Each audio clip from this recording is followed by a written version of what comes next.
Welcome to the Midday News on 3FM 92.7. My name is Beatrice Adu. The news is also live on Kesmi 107.1 FM and across the world at 3news.com. Coming up in the next 30 minutes.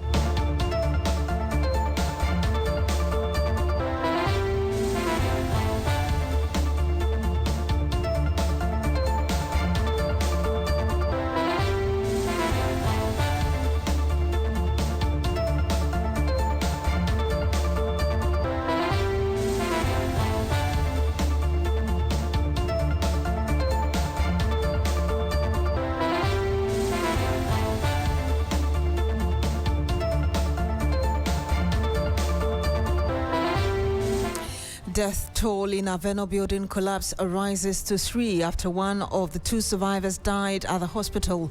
Meanwhile, investigative committee blames safety violation for fatal Madina adenta building collapse. We've got the details for you.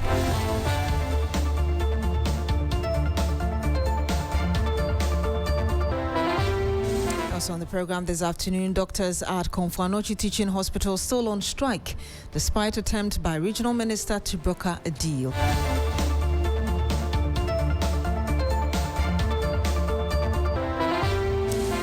All of these stories and more in the next 28 minutes. Stay with us.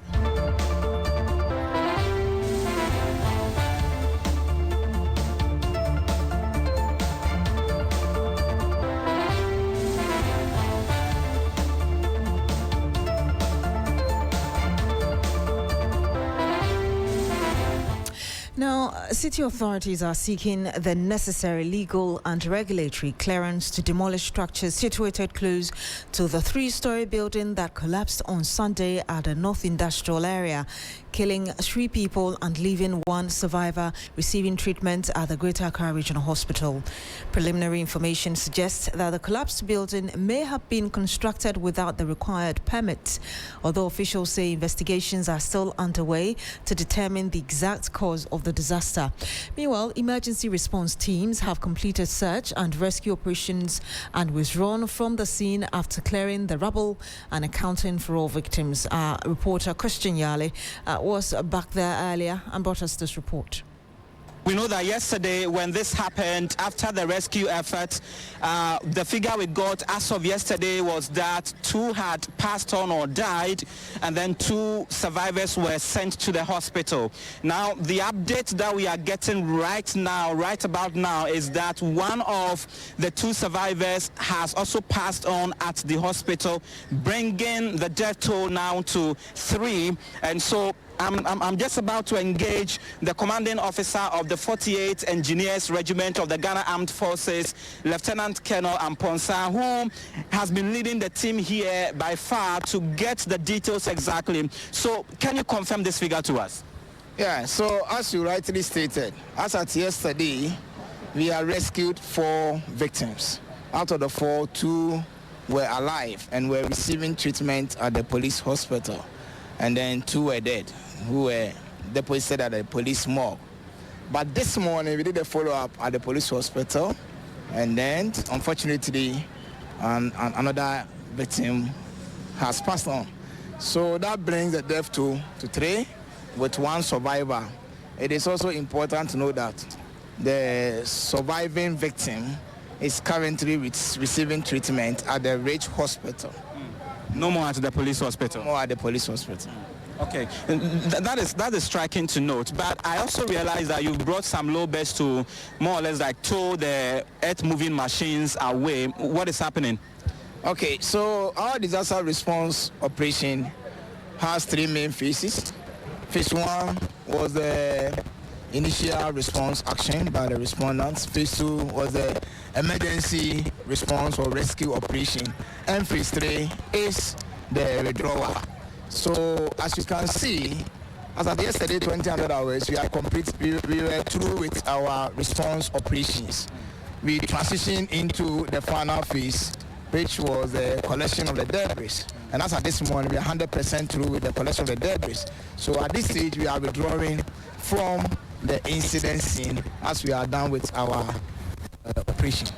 Does it mean that you may come back later, or your part of the job is done? So far as the specific response operation regarding the collapse of this three-story building is concerned, we are done with that operation and we have to withdraw.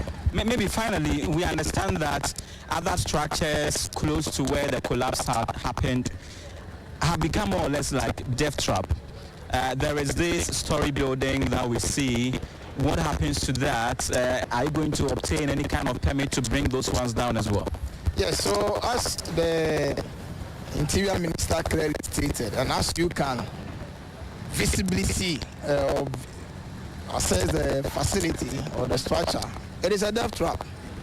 However, for us to be engaged in any demolition of this structure, we need a permit or authorization. So I think that internal arrangement is being made, and once the decision is taken by the appropriate authority, we, the military, will be tasked appropriately to execute the demolition of the adjacent structure in order to prevent or to limit or prevent any form of risk or danger to others. Thank you so much. And so I have been engaging Lieutenant Colonel Amponsa, who is the commanding officer of the 48th Engineers Regiment of the Ghana Armed Forces. Christian Yale brought us that report from site earlier today. Now, authorities have begun demolishing a story building in Osu that had sparked safety concerns among residents and road users after part of the structure appeared unstable. The building, which many feared could collapse, has drawn significant public attention, with authorities moving in to pull down as a precautionary measure to avert any potential disaster. Our reporter is at the scene monitoring developments. He'll be joining us shortly. But on Sunday, the Minister for the Interior, Muntaka Mubarak, said some 16 buildings have been earmarked for demolition to avert their imminent collapse. We want to assure you that this cannot go unpunished. I mean, there are things that are natural and God will take care of the supernatural. But for the natural one, we have to take care of it. Look at the iron rods that are used. Look at even the quality of the concrete. We want to appeal to the disassemblies. They need to be up and doing. Currently, NADMA has identified about 16 buildings within the Greater Accra region that has to come down. We are going to ensure that coming into the week, they will go and get all those buildings down. We are currently doing the evacuations and they must bring all those buildings down.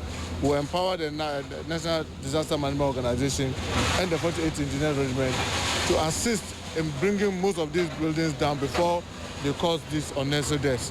So we want to thank all of you and to assure you that definitely we'll have to investigate the cause of this building, which I know fire, the police, and the rescue team will be doing, so that we'll be able to tell public what exactly happened and what went wrong. How do we prevent this from happening? Like the Vice President rightly mentioned. In terms of building permits, is the disassembly. That's why I was calling on the local government ministry and the disassembly to rise up to the occasion. Because you cannot come, let's say, from the Ghana police to determine whether a building should be put at a place or not. You can't come as fire service to determine whether someone should build or not. You can come in, fire service will come in for their fire safety. But the permit to build always comes from the assembly.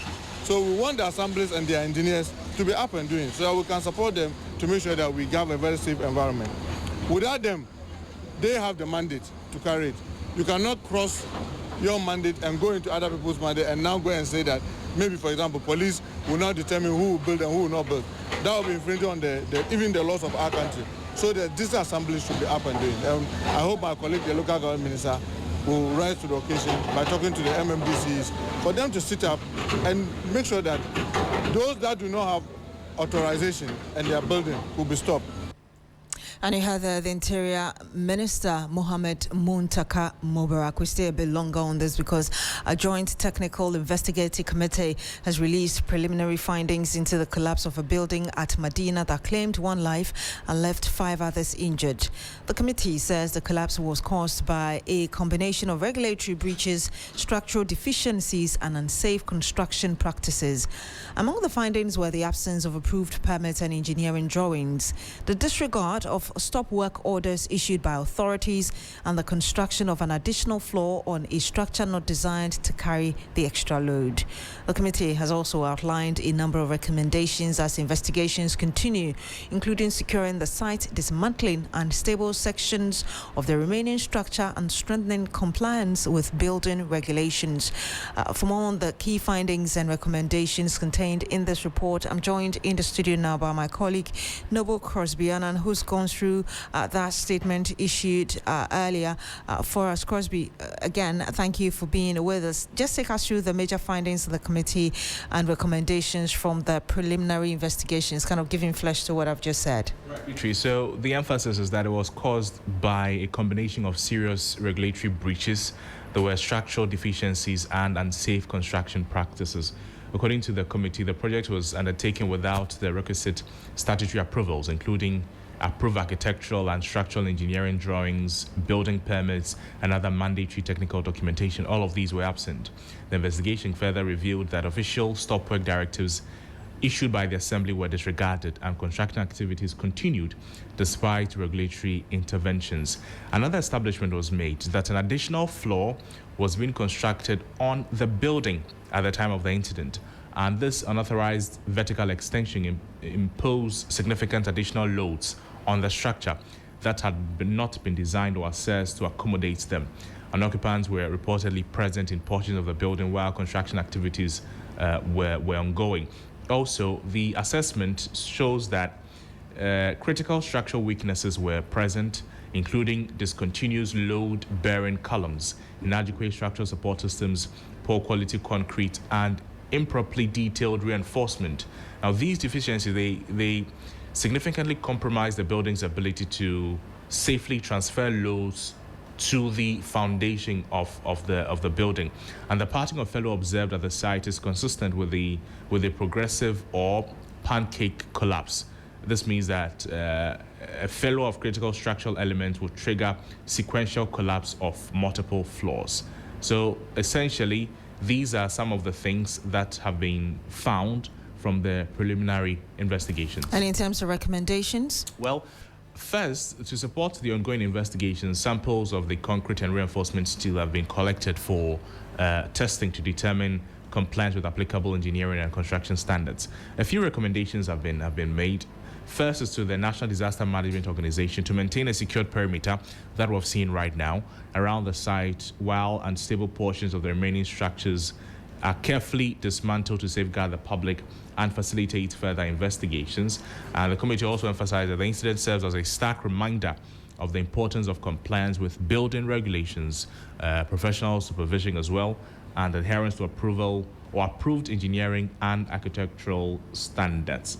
They are reaffirming their commitment to supporting the relevant authorities in determining accountability, as well as strengthening enforcement and promote safer building practices across the country, Beatrice. Thank you very much, Noble Crosby-Annan, and my colleague, bringing us details of that investigative report. Of course, it's the preliminary report. We wait for the full one, but I spoke earlier as well to Engineer Prince Kas Avotri, the Executive Director, Substructural Division of the Ghana Institution of Engineering.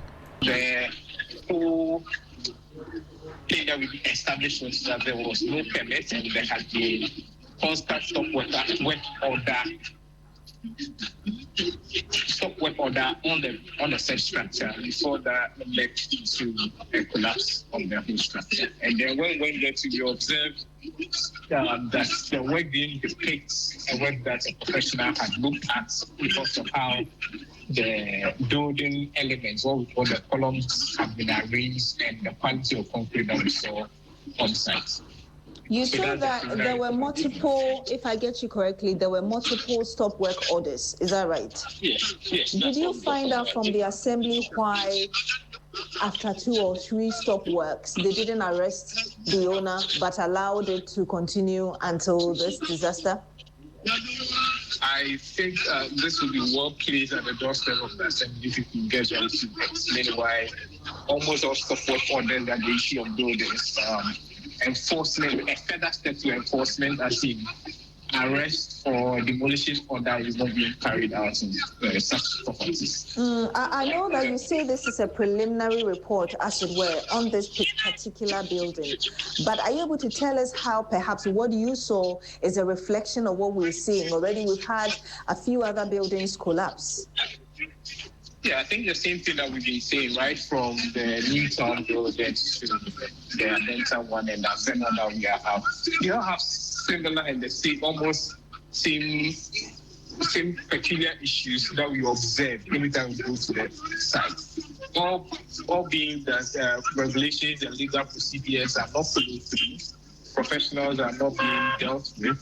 So it's more like an individual just putting up a structure and accounting it to the public for individual reason. So that's how the whole thing has all been. Where do you think the problem is coming from? I know that in this case of the Madina area, perhaps the assembly was a bit lax, which is why we've seen this. But beyond that, where do you think the problem is coming from? I think beyond that, it's unfortunate that this incident or accident happened before we are able to raise this conversation. Then the most important thing is to keep on educating and keep on telling our citizens that buildings are not, they are as critical as our health, because people get to stay and their lives are at stake. So anytime any of us or citizens want to put up a structure to do a building, we should make sure that we see a professional, somebody who is being versed to be able to design and determine how the building should be done and how it should be constructed. This is the fundamental thing that we are lacking in the country. We dare say over 50% of our buildings don't meet this criteria that I'm talking about. And, across the country? Across the country. And as a country, we also have housing deficit, which is a broader bigger spectrum. So we are being forced to use these buildings as the lower level in terms of middle income and low level to have access to these structures that are around.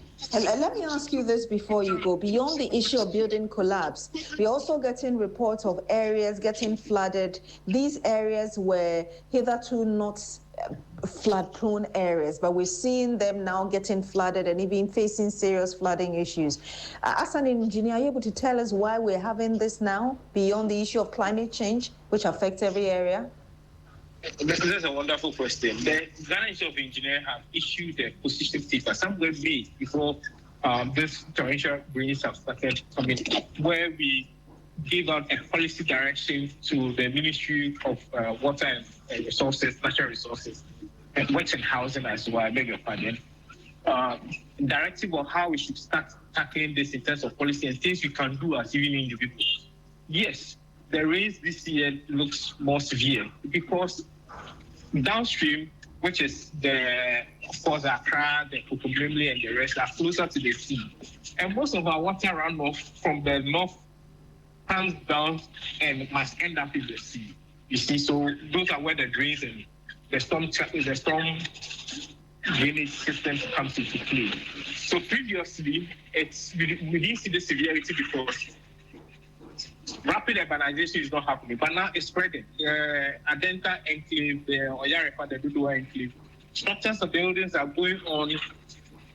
It's buildings are springing up. If you go towards the Kaswa side, the Ambasaman side, new structures are coming up there every side. So all the natural vegetation are being stripped off. We are putting in structures and we are not managing the runoff water that comes through. So all the runoff water still have to flow through our existing channels, coupled with our bad behavior of pouring refuse dump into our existing inadequate centralized channels, and also the silt problem that we have. And so all this is a whole combination of issues that we are dealing with. And that's how we are having this severity. As an association, as it were, what do you intend to do about this beyond the issuance of statements, particularly on specific issues like the Madina one that you issued a statement on? Yeah, so we are putting up a collaboration with the MMDCs, who are kind of the main regulators of building, spatial planning and building permits in the country, and in a way that we can also contribute in strengthening the supervision and enforcement of spatial planning and building regulations we have in the country. So we are also advocating, and we are also giving the media education for people to see the need for some of these things so that we don't lose our lives to building. It's always a happening thing to hear and see. And you heard Engineer Prince Kas Avotri, the Executive Director, Substructural Division, Ghana Institution of Engineering, part of the team that did the investigation into the Madina building collapse. Elsewhere, doctors at the Korle Bu Teaching Hospital have insisted they will continue the strike despite a meeting with the Ashanti Regional Minister aimed at resolving the impasse and restoring normal healthcare delivery at the facility. The strike, which has disrupted services at one of Ghana's major referral hospitals, follows the suspension of the hospital's chief executive officer by the Ministry of Health, a development that has triggered tension between management and sections of the medical staff. The president of the Korle Bu Komfo Doctors Association, Dr. Michael Leat, has told 3FM that recent statements from the Ministry of Health have further complicated the situation, making it difficult for doctors to reconsider their position at this stage. But before we engage our correspondent, William Evans Inkum, who's got some more on this for us, let's first listen to the Ashanti Regional Minister, Dr. Frank Amoako-Hene, after yesterday's engagement with the doctors. Okay, thank you very much. So, following the issues that have been happening, I spoke with the health minister, and on his direction, then to take steps to see how best we can have these issues resolved. So we came to meet with the union leaders to get their perspective and see how best we'll be able to resolve it. Thankfully, we've reached a resolution. However, they will make the communication themselves. So I'm sure that in the course of time, they'll do that communication. Once they do the communication, then we'll carry that from there. But we want to assure the public that Ashanti region is central when it comes to health delivery. But we carry the burden of both the northern, the middle, and the Ashanti itself. So if we have our only tertiary hospital breakdown in this manner, then most definitely it's going to affect us. So we're taking all the steps in making sure that these issues are de-escalated, most importantly, because once it lingers on the patient will suffer, so that we'll be able to have that. So I want to thank the health minister, the union leaders for their cooperation in this whole issue, and thank the RCC team for joining us in this resolution. So we'll communicate the resolution to the health minister. The union leaders will also come out, and as soon as possible, we implement the issues thereof. One other issue that came up was Sewa and Afari. What is that stumbling block? So for Afari, Trader, and Oforuku, we are doing equipment installation. We have gotten some funds for the contractors so that they will do the finishing works in terms of the construction-related issues. The regional health directorate is also doing staff rationalization and deployments so that we'll be able to open it. As early as possible, we'll open it so that we'll be able to take off the pressure from anokye. Beyond that, we are planning on, or we are working on a concept where we could have reverse referrals. So, say Komfo Hospital could not manage the situation, they brought the person to anokye. We've been able to stabilize the patient for a certain number of days. Can we do a reverse referral so that the patient can stay in there and recover from there instead of adding to the numbers over here? And also we're looking at a concept where instead of referring patients here, can we refer our consultants there? Can we refer our residents there? So these are all issues we are looking at. So the health directorate is mapping out the region. After all these are done, you hold an engagement with the public and let them know that if you bring your patient to Komfo after assessment, you realize that you can let the patient go to, say, Komfo Municipal, or say go to any of these district hospitals. It didn't look like a Wabakasim and Yasado coach. And get to understand that it is all part of the coordination to make sure we are not congested. But most importantly, the president and the health ministry and the health minister, we are working as seriously on the Sewa trader. Go on then, the strike was... medical doctor yourself, going forward, what should be done? So communication gap, that is one of the coordination gap. These are the things that I identified, and I think that we're going to work more on that. For expertise and everything, I have absolute confidence. The only issue had to do with communication and coordination. And you had the Ashanti Regional Minister, Dr. Frank Amwa-Kohine, speaking after engagement with the Komfo Anokye Teaching Hospital doctors. My colleague William Evans Inkum has been at the hospital since morning. He joins us live on the phone. William, what we're learning is that the doctors have not called off the strike yet, but you've been there since morning. What signs are you picking up? Well, they haven't called off the strike, and it doesn't look like they're going to call off the strike anytime soon. Because Dr. Michael Leet, who is the chairman or the president of the Komfo Anokye Teaching Hospital Doctors Association, whom I spoke with not too long ago, said they were at the very edge of coming out with a positive conclusion when another statement from the ministry popped up, and to him that statement has complicated matters as far as the members of the association is concerned. Of course, he said yesterday's engagement with the minister was very fruitful, very positive, and so they were engaging, that is leadership, were engaging members around 7 p.m., about 180 of them, only to hear get another statement from the ministry, and that has really affected this whole process. So that is what he's saying. Nonetheless, he said, complicated or critical cases are still being taken care of or attended to as far as the facility is concerned. New cases that are not critical are turned away. I want you to hold on. Let's listen to him. I'll come back for us to conclude our conversation. Since the decision to go on the strike was a decision taken by a group, so we presented it to them. And in the course of our discussion to see the next step, we saw a release from the Minister of Health, picture of the discussion. In fact, people were angry, and then we had to end the meeting. Yes, so as it stands now, we are still on strike. We are still taking steps to make sure we go back to our people, talk to them through more discussions, and then see how best we come out positively for us as doctors, for patients, and for Ghanaians in general, and the people of Ashanti region. Now we want to know, is it only emergency cases that you are not receiving, or you're also, your industrial action extend to all manner of cases that come to Komfo Anokye? So as you can see, I'm in my theater gear, going to the theater. I'm going to operate. And William Evans Inkum is still on the line with us. I'm wondering what the reaction of patients is to what's going on, and also the Ashanti Regional Minister himself, who had a meeting with the doctors, and the day after, it looks like they are nonchalant. Well, absolutely. For patients, it's quite frustrating having journeyed, from far, seeking medical attention, only to be told that that is not going to happen. It's quite frustrating.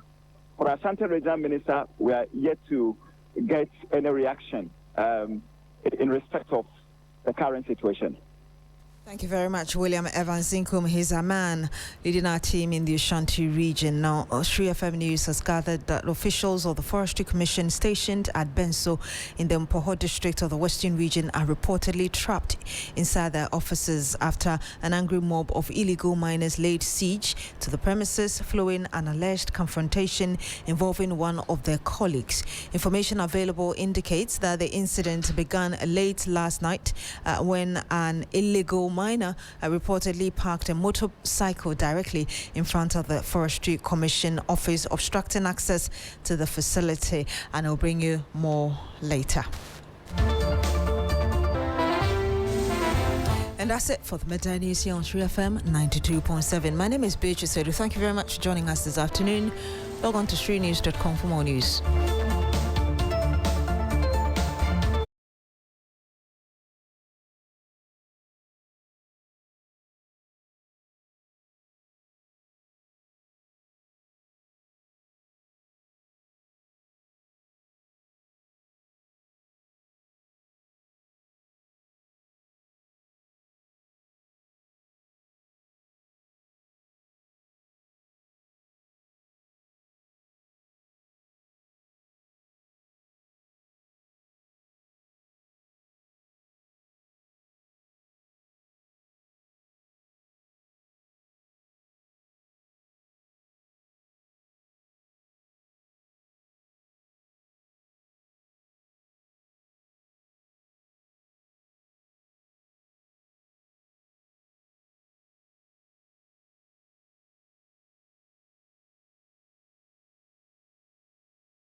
Hello, good afternoon. Welcome to Business Daily on 3FM 92.7. Coming up, Senior Fellow at Africa Policy Lens calls for level playing field following recent Bank of Ghana's mobile money fee suspension. We should create a fair playing ground for both the telecom companies and also for banks. The 0.5% which we are preventing the telcos to pay, we should equally prevent the banks from charging the 1% which is currently in force. Plus, Government of Ghana breaks 2-week slump with 6.09 billion CD Treasury bill over subscription in latest auction. I am Michael Obodu. Details of these and many other lined up for you. Do stay tuned.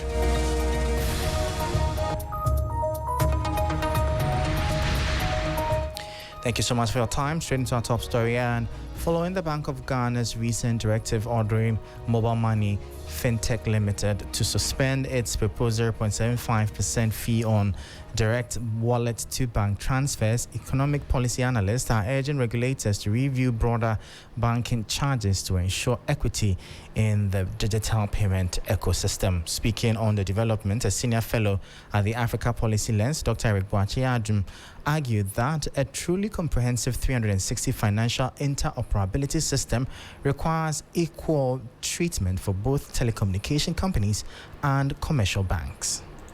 The telcos are making an argument that if banks are trying to put restrictions in terms of levies to reduce the rate at which people transfer money from their bank account to their Momo wallet, then it is also imperative that telcos are also able to charge customers from transferring money from their wallet to their bank account.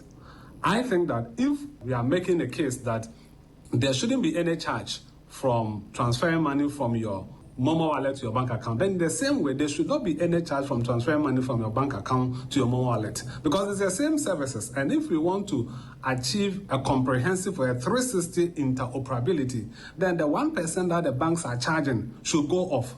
But if we allow that 1% to stay, then we have no reason to stop the telcos from charging the 0.75% when you are transferring money from your Momo wallet to your bank account. We should create a fair playing ground for both the telecom companies and also for banks. My position is that if we want to improve interoperability, then the 0.5% which we are preventing the telcos to pay, we should equally prevent the banks from charging the 1% which is currently in force. You heard that Dr. Eric Beatrice Adu. He's a senior fellow at the Africa Policy Lens. Now, away from that, Government of Ghana successfully halted a disappointing 2-week streak of market undersubscription, bouncing back strongly in its latest short-term debt auction. According to official results from the Bank of Ghana for Tender 2010 held on Friday, June 5, 2026, the auction drew highly positive investor sentiment, overrunning targets by 390 million cedis. This report has the details. Against a financing target of 5.442 billion cedis, institutional investors submitted bids totaling 6.092 billion cedis. This represented a comfortable 111.94% subscription rate, allowing the state to accept 5.832 billion cedis, surpassing its initial target by 390 million cedis. Oversubscription rate was 11.94%, while acceptance rate was 95.73%, enabling the Treasury to raise 390 million cedis, more than its initial target. The short-dated 91-day bill proved to be the most sought-after asset, accounting for more than half of the total subscription volume. Investors flooded this tenor with 3.563 billion cedis in bids, of which government accepted 3.508 billion cedis at a yield of 5.01%. For the midterm 182-day bill, the market offered 1.714 billion cedis, with the Treasury opting to take 1.684 billion cedis at an interest rate of 7.09%. Meanwhile, the longest maturity asset on offer, the 364-day bill, faced the tightest scrutiny from state fiscal managers. While investors tendered bids worth 816 million cedis, government rejected a notable chunk of those offers, accepting only 640 million cedis at a higher yield of 10.84%. Three business analysis suggest government scaled back on the 364-day commitment to avoid locking in higher interest expenses over the long term.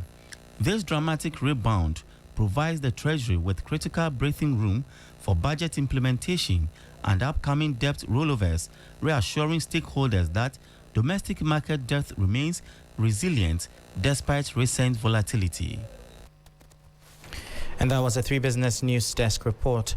Now, Fitch Ratings has sharply raised its 2026 baseline Brent crude forecast to $87 per barrel, warning that prolonged shipping disruptions and heightened geopolitical conflicts are emerging as heavy drags on world economic expansion. High oil prices threatened Ghana's economy by increasing import costs and straining its currency and finances. This report has more. The ratings agency revealed that the severe 14-week blockading of major energy trade paths has prompted a significant revision from its earlier $70 projection. Analysts at Fitch noted that while modern structural adaptations make this shock less severe than the 1979 energy crisis, when real prices touched a massive $170 per barrel, the current market volatility still threatens to trigger stubborn inflationary pressures and disrupt global central bank rate cutting cycles. Compounding the anxiety, Fitch noted a severe adverse scenario where Brent climbed to an average of $100 throughout 2026, accompanied by a 10% collapse in global equity markets. Under this downside framework, critical economic engines would see massive deceleration over the next year. The United States would plunge to a sluggish 0.8% growth. The Eurozone will stall out at 0.3%, and China would moderate to 3.4%. The immediate fallout is poised to split along structural lines across emerging markets. For net fuel importing nations like Ghana, a sustained near $95 trading price risk driving up import bills, severely straining currency reserves and destabilizing recent fiscal progress, though a parallel boom in advanced technology and artificial intelligence infrastructure spending is offering a critical cushion for industrial activity. That was a 3 Business News Desk report. Before we leave you, Africa could eliminate its annual rice import bill of about $6 billion and produce an additional 30 million tons of rice domestically if the right investments and innovations are put in place. That is according to the Africa Rice Center, which says low yields, high production costs, and weak competitiveness continue to constrain rice production across the continent. Rice remains one of Africa's most important staple foods, feeding more than 750 million people. Yet, many African countries continue to rely heavily on imports to meet growing demand, leaving them exposed to global price shocks and supply disruptions. To address this challenge, the Africa Rice Center, also known as Africa Rice, was established as a Pan-African research organization focused on improving rice productivity and strengthening food security. The institution develops high-yielding climate-resilient rice varieties and promotes farming technologies tailored to African conditions. When we talk about the potential for Africa Rice, for us, we really have in our sights the attainment of rice self-sufficiency in the African continent. Because right now, to give you the statistics, Africa is consuming, all the rice we are consuming, about 40% is being imported. So annually we are importing about 18 to 19 million tons of rice. So whilst we are only producing about 23 million tons. So you can just imagine. Africa Rice says reducing dependence on imported rice will not only strengthen food security, but also create jobs, boost rural incomes, and save billions of dollars in foreign exchange. In Africa, for many countries, you have up to 70% of the population that are engaged in agricultural activities. So once you are able to really invest sufficient amount of resources in that sector to really make it a very, very strong and performing sector, the impact on the population itself is going to be really huge. So beside the food security, job creation also is there. And then, of course, the ultimate improvement of the livelihood of the population, a lot can benefit from the improvement of the agriculture sector.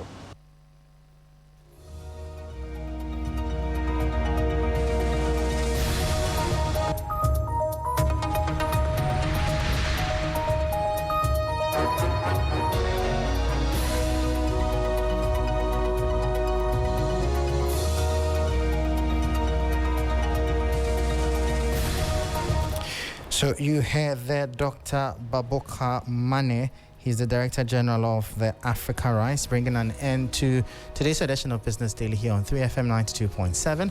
For more stories, please check out our website. It's 3news.com/business. I am Michael Obudu. Thank you for tuning in. As always, please stay safe. Up next is Urban Blend, and Black Rasta is on standby. Do stay tuned.